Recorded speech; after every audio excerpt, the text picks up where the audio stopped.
Morning, Borg.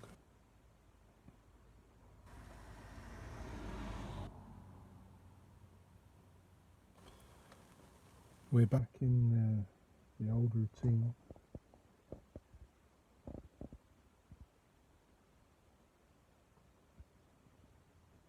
As I mentioned the other day in the museum, we've missed the summer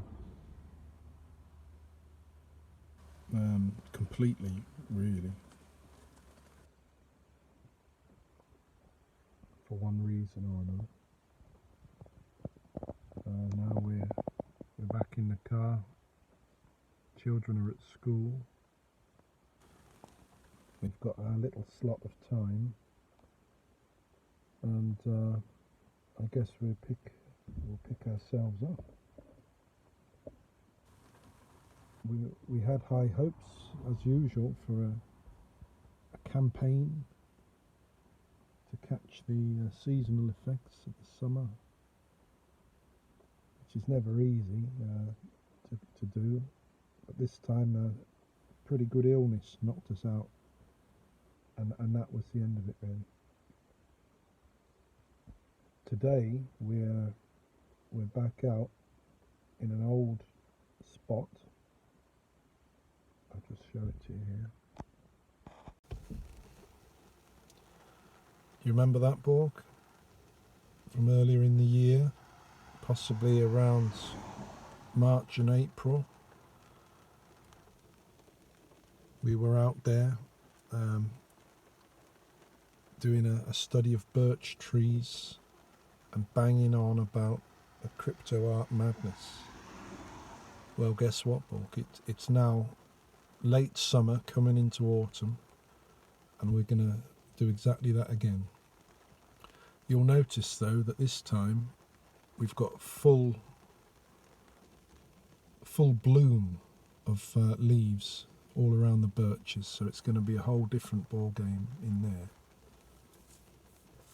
But as you can see from the weather, looks like we're not going to get a shot at it today. We did come with our board, our new board, slightly larger. We tested in Brecke. I still feel this is a pretty good invention, actually, Borg. I think it would be popular if it was made into a little product. So we're going to go down there if we can. I've also bought some books because I knew it was going to rain. That's a good one, Borg. You should read that. It's a right specimen of a man. It seems very, well, not on good terms with his country. He spends most of this book tearing strips off his own country and everybody in it. It's very amusing. It's about a man that sits on that sofa every other day for 30 years and stares at the same painting. Anyway, you can read it. You've probably already read it.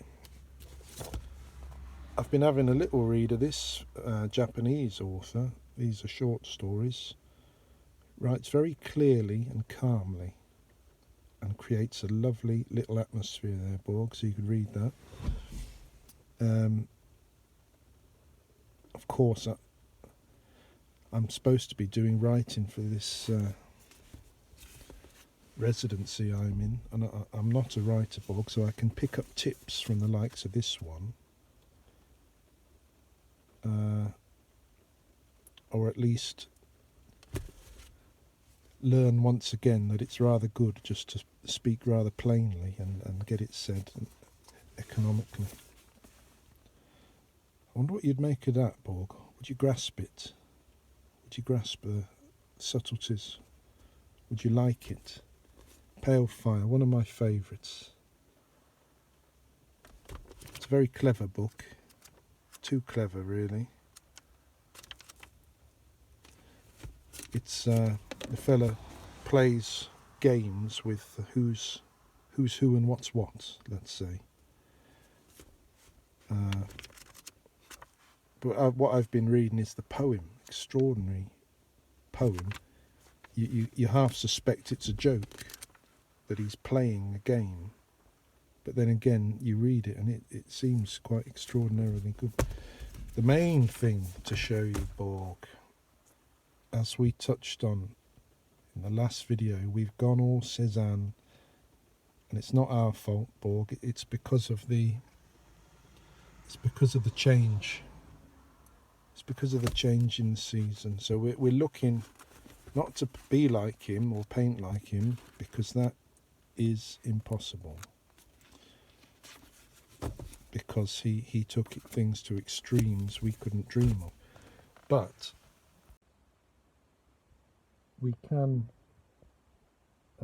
pick up again the approach that he uses to paint patiently and let a painting come slowly through more detailed observation, really, more strict observation, and letting it emerge over time with the effect that you end up with a calm, solid thing that seems to suit the bad weather, or at least the overcast. And it might just come down to that. When it's blazing sun, it just seems right to lash it on. Anyway, we've gone over this long enough. We're reading it again. It goes on into extraordinary depth, but by reading all that, you get a better sense, a taste for the work, as you might say, a taste for the patience is what we're trying to get back into. And in that spirit, the idea was to do a sketching trip today and come back tomorrow and begin a what do you call it? Would you call it a pendant? A second picture of the same subject in a different season, so that they'll be sort of meant to be together. And then we're planning to do another one in the autumn when it's all yellow. And then perhaps one in snow, just to finish it all off. But as it's raining, we can't. It's not wise to, anyway.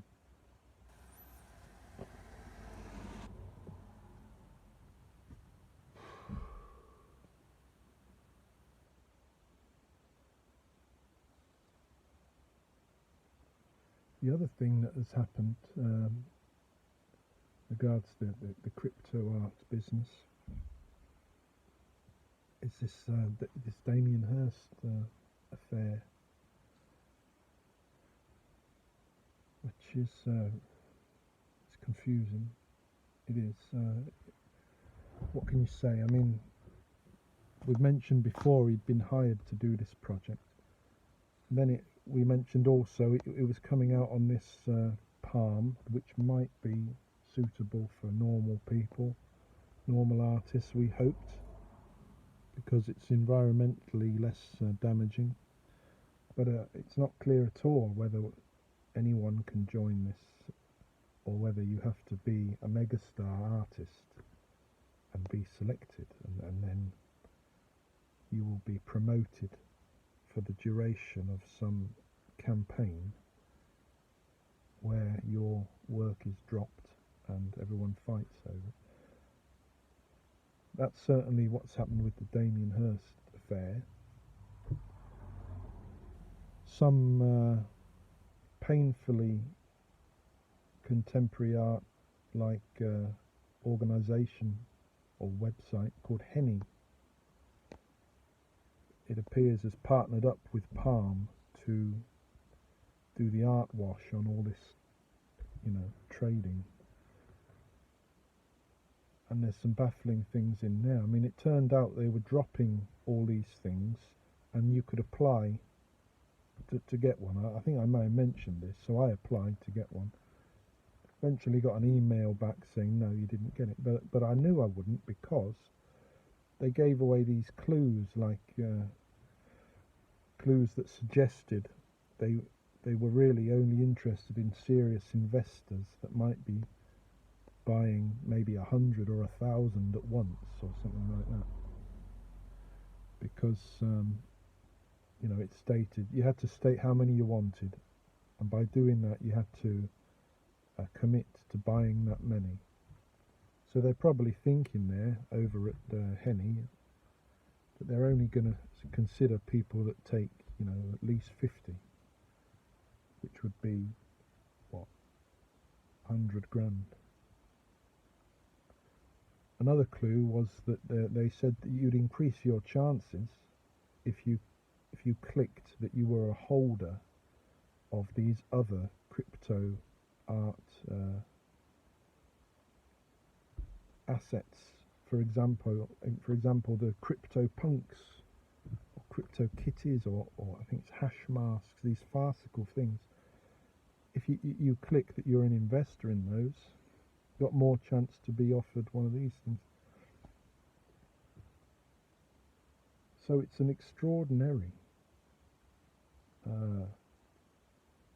jump up into the partnership of contemporary art and high finance. It's just way up there now. It's like a whole new level where you almost can't distinguish the two at all. And what made me laugh, and also what might point to the future, is this Henny site. I've gone to the trouble of making an algorithm that has is designed to analyse all of Damien's little splash efforts and to rate them according to their colours, splash marks, ratios, who knows. They've got a breakdown of categories, and the point is to establish which of them are rarer, a rarity rating, you know, which is, I wouldn't put it past me if that idea was very, very old and was part of the commission in the first place, that they had to be something that was, you know, that was going to be data analysed. Because it's a funny thing, if you had things that were too different, it wouldn't matter at all, they'd be different. If you analysed all Damien's separate works, that's no good in this category, in this game of rarity, because they're one-offs. So the fact that they're all almost identical, but the algorithm can have a rating of rarity, just suits the trading model.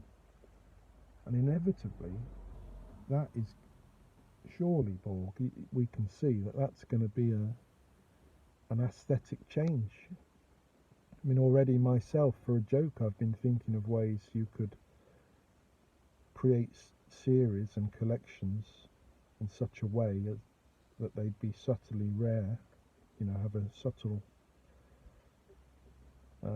change in the rarity.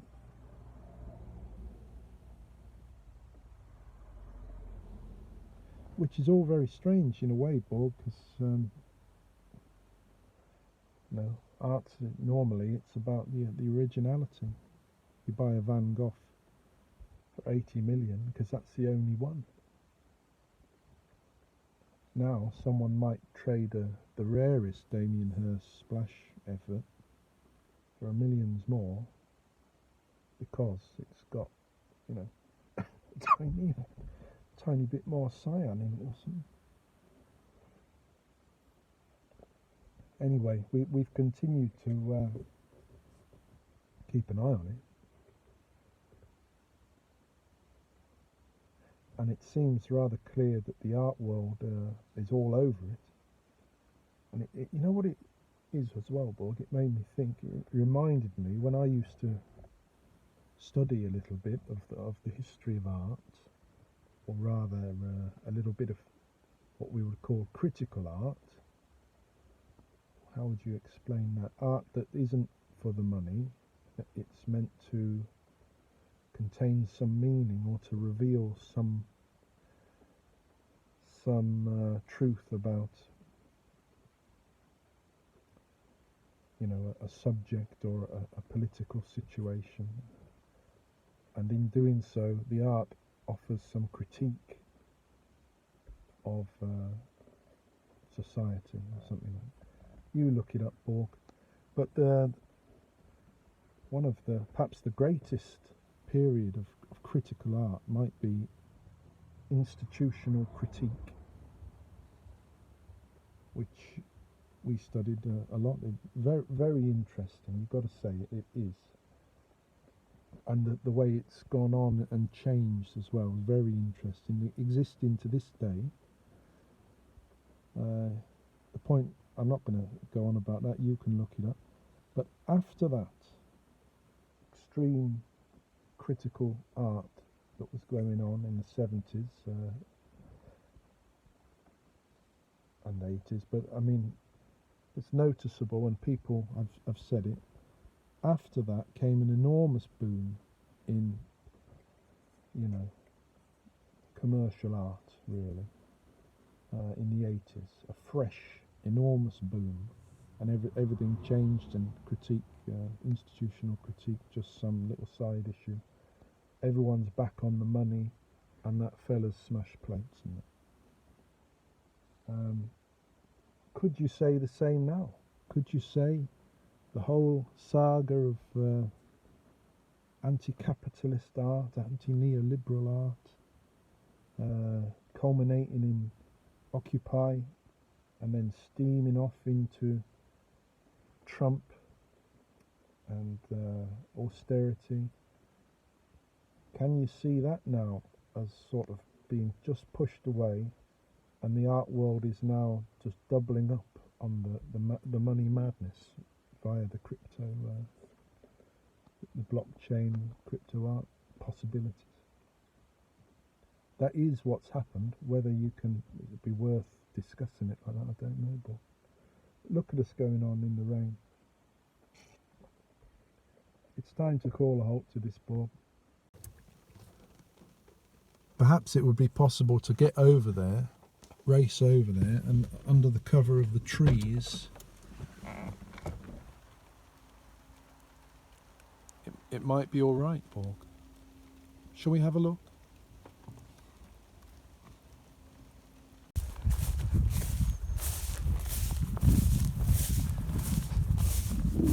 Right, we've thrown caution to the wind, Borg, and taken the plunge. We're going to get wet, but we've got to get started. We simply must. So we're off back into the forest, and I must say it's looking very promising in there. A complete contrast to what it was last time.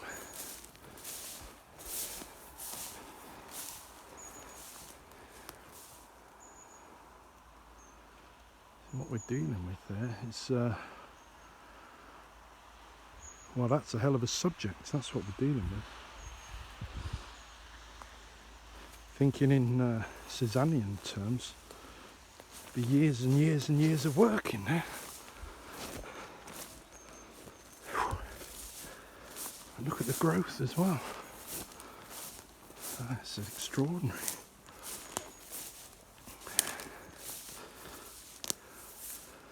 I might as well show you. See what's happened. It's not raining very much, but because of the rain, it's remained on all the grass. You see, it's all there. We are now completely soaked down there, but I think it's well worth it. First thing we notice, though, Borg, is that a lot of the growth here is it's a certain sort of plant that stings our skin. Doesn't cause any great damage, but if we were to grab that with our hands, it would sting. We'd feel pain, and that's what's growing here. So that's not great.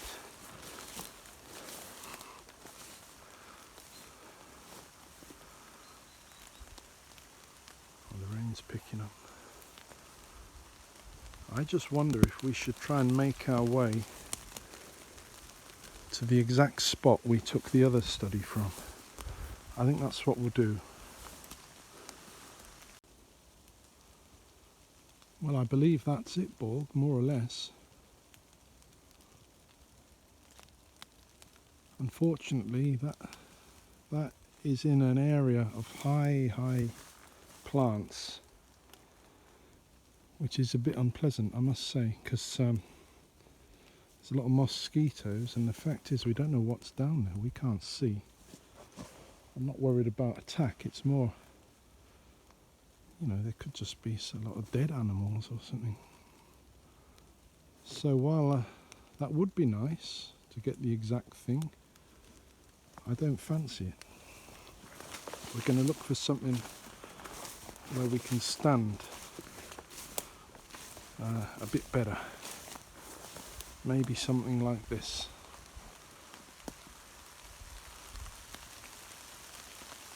My God, it's really coming down now. See if I can get at least one sketch out. Look at those, Borg, they're mosquitoes. This one has suffered a blow. That's why it's not running away. I'm afraid to say I had to hit it. It bit me. It sounds terrible, doesn't it? But there it goes. It would have flown off by now for sure. So don't judge us too harshly, Borg. Now we found an angle, something like that. I think it will do, to be quite honest, even though we've barely started a sketch. The thing that's going to stop us is these mozzies. And of course there's a chance that some member will get suspicious and send us packing. I mean, that has happened. I can't tell you how unorthodox it is to just come into the forest like this, Borg. In a place like this where behaviour is rather regulated, let's say, it's unusual. Most of the time, the plein air painter can enjoy a very good relationship with people here. But occasionally, a farmer gets involved who's not very happy about it. In any case, barring mosquito trouble and angry farmer, I think we'll be back for a view like that. Through the lens here, the trees look a little violet, but I can tell you, Borg, they're not. They're far more yellow, pale yellow and green.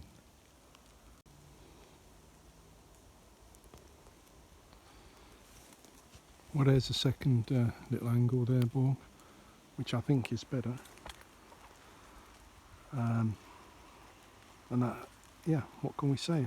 What I've done, Borg, is I've tramped down the ground, the plants here, to hopefully give us a reminder of where it is. So we'll see if that works. Plants can be amazingly strong. I'd half expect them to rise up again. But all going well, we'll start our autumn campaign with that.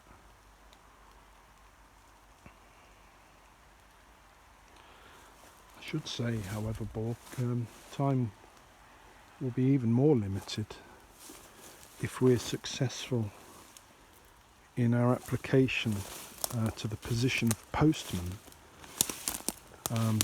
in the town, which we have applied for to enable us to get some more money, which is inevitable. It's what they call in Sweden a bread job, which artists tend to have, a job that's just doing anything for a bit of money, as opposed to a career job where the idea is to build in a certain industry or something like that. In any case, postman as I mentioned the other day, appears to work for us because they don't demand perfect Swedish. They say good Swedish. They do, however, demand good English, which is no problem at all. But it's the sort of job, it seems like they'll ring you up if they want you, and otherwise you can fuck off, sort of thing. It's one of them, because in a couple of years you'll be delivering the whole lot by a drone. So there's no point giving anyone a decent job now. But it might suit us. We'll be doing it a couple of days a week. Plus my, I must continue the care of my mother, otherwise, well, you see, Borg, if you don't care for someone who needs a bit of care, even if it's just getting the shopping and having a chat and going out, then they suffer. And we don't want that. What I'm saying, Borg, is all going well, we'll still have time to get into the places like this and finish off our season, which is due to end in January, which gives us, Borg, about, 5 months together. 5 months for me to show you more of what we do and where we live. And the times, that's the one thing I should show you. It's a little bit more about yourself, about what people are talking about with regards to you and your increasing development, increasing takeover of things. I've seen I was looking at a couple of lectures, would you say? Yes, I guess so, or with regards to you. A couple of contrasting voices. One is that Ray Kurzweil, who we've yet to read his full book, but we know well enough his predictions and generally unshakable belief in your dominance, soon to be arriving dominance of humanity. But I didn't know he worked for Google, and he's doing this lecture where he basically lays out an awful lot of graphs and whatnot about technological progress of humans and computers. Very interesting book, but a couple of things struck me, and one, it seems like he's not someone that's ever questioned much in any great vigour, and that's how he likes it. And therefore he talks with a certainty that it's not necessarily based in reality. It's more like he wants very much for his version to be right, and so therefore he can continue, and his colleagues at Google, more importantly, can continue on this path. I'll show it to you. But in contrast, there's this Italian fella works with AI, a bit more sceptical, Borg. Contrasting idea about how advanced you are and how you will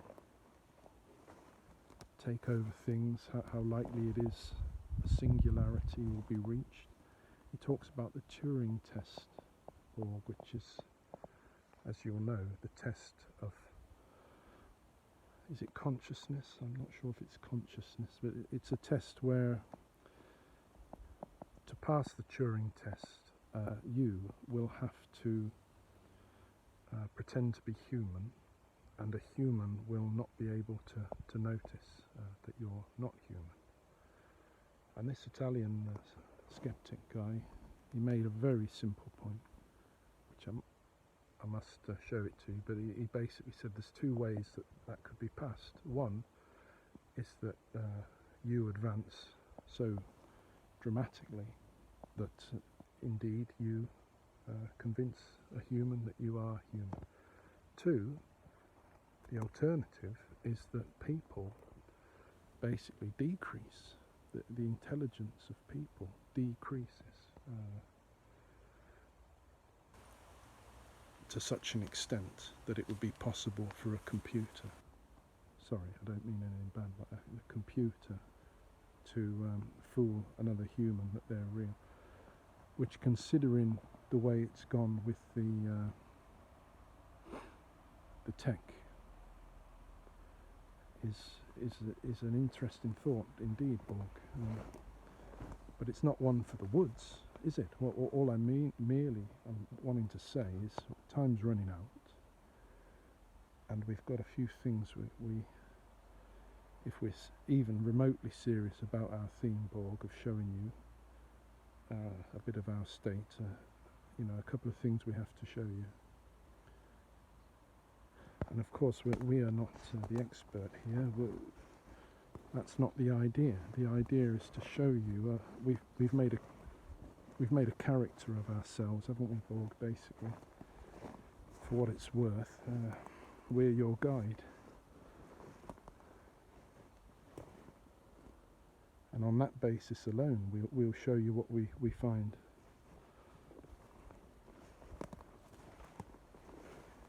I better concentrate here, or I'll drop you in the nettles and never get you out again.